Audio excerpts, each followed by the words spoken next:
In today's video, we're going to load some 6.5 Creedmoor. This is going to be the first hand loads for this gun. This is a Mossberg Patriot Predator, chambered in 6.5 Creedmoor. I've got a Midas TAC Athlon 6-24 by 50 scope in a pair of medium height Vortex rings. So you saw this video for this gun on the last video. Now, we shot some factory Hornady ammo. So that's the brass we're going to use today. We're going to use the factory brass from Hornady. It's once fired. I fired it once, so it should be fire formed to my gun.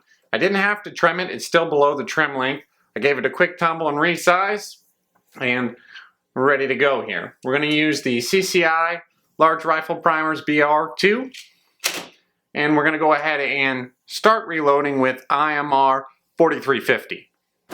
So I was trying to buy Hodgkin 4350 the other day, couldn't find it, so I settled for the IMR 4350. We're going to start loading today with the Barnes 140 grain match burners. So Barnes has data for IMR 4350 in their bullet at an overall length of 2.70. So that's the overall length we're going to go with today, and we're going to stick to their load data. I don't have a modified case to check the jump to the lands in this gun at 2.7 inches. So that's just kind of what we're going to do today. So they have their data starting at 38.8 grains, working all the way up to 43.1. I've only got 20 pieces of this Hornady brass here, so we're kind of limited with what we can do. I'm going to start out at 41.6 grains, and we're going to work up to 43.1 grains in 3/10 increments. And like I said, we're going to shoot this at the 2.7 overall length. So we're going to shoot 3-shot groups. We're going to shoot 6 of them at 100 yards, and we're going to see how these initial hand loads group, and we're going to check out the velocities. All right, stay tuned for some shooting. We're out on the range here. We're going to try our first loads, hand loads in 6.5 Creedmoor. We're starting out with 41.6 grains.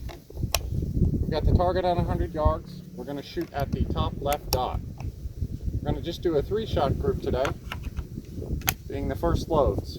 It's about 40 degrees, but there's a pretty decent wind blowing off the left. I apologize for the dirt up on the target. I had to sight this gun in today. I put this scope on with these different lower vortex rings, and the first shot hit the dirt. So the gun is a little bit warm.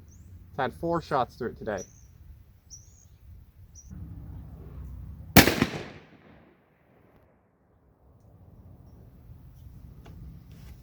Okay, that first one was 25.38. So we got a nice low velocity to start out. Let's see what we can work up to.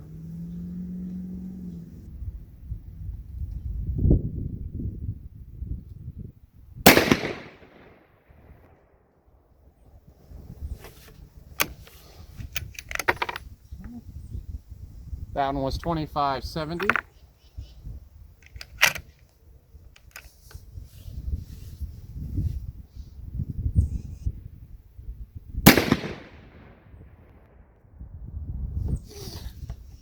And that one was 25.52. The next group's going to be 41.9.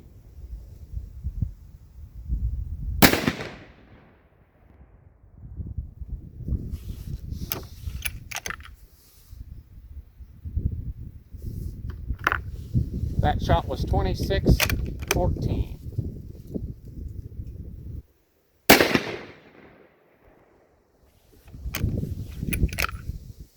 26.30.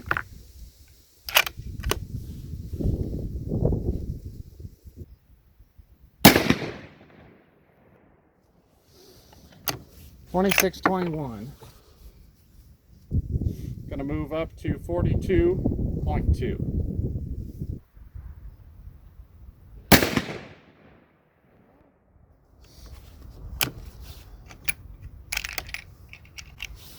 take a look at this brass. Our velocity is only 25.99 on that one. So Barnes data has us up close to 2,800 feet per second with a 28-inch barrel. So we'll see what we get with our barrel here today.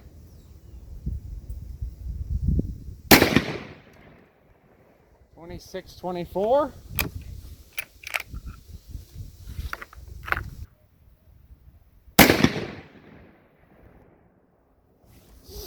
That one $26.13. Next charge is going to be 42.5.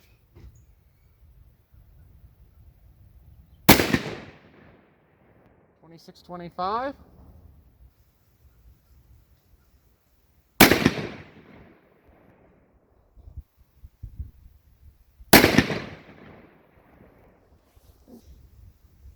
Brass is still looking good. Primers are nice and round. Next one we're going to do here is 42.8.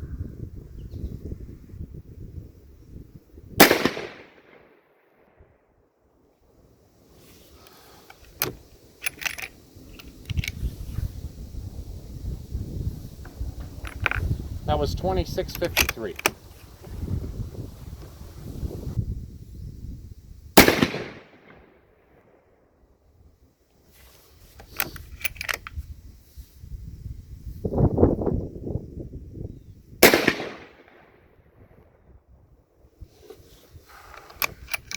Okay, so that was by far the worst group we've had yet. And that last shot was 26.75 feet per second. Okay, last group we're going to shoot here is Barnes max load at 43.1 grains.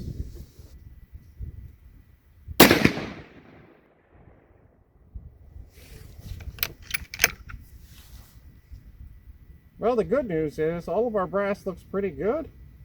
No issues. The primers look nice and round, even at this max charge. That one was 26.88.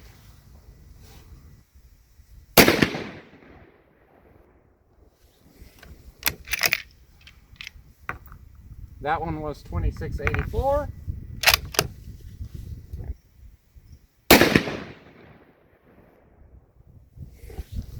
That last one was 27.20. Well, I don't think we set the world on fire with our groups, but maybe we got some good velocity data, found a velocity node. We'll go check it out. So I'm back at the bench now, and after looking at everything, we didn't find anything that was awesome, but we found a couple charges that might be worth looking into. The 42.2 grain and the 42.5 grain. Both of those 3-shot groups were around an inch.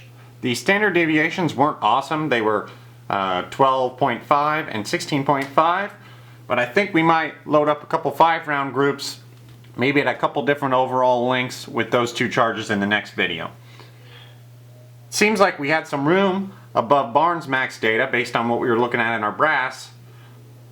However, with the 2 top end groups we shot being 2 inches and almost 3 inches, I'm not sure that's worth trying to squeeze an extra couple 100 feet per second out of it. So that's what we might do in the next video, maybe try some different overall lengths with those 2 charges we found. Alrighty, well thanks for watching. We'll see you next time.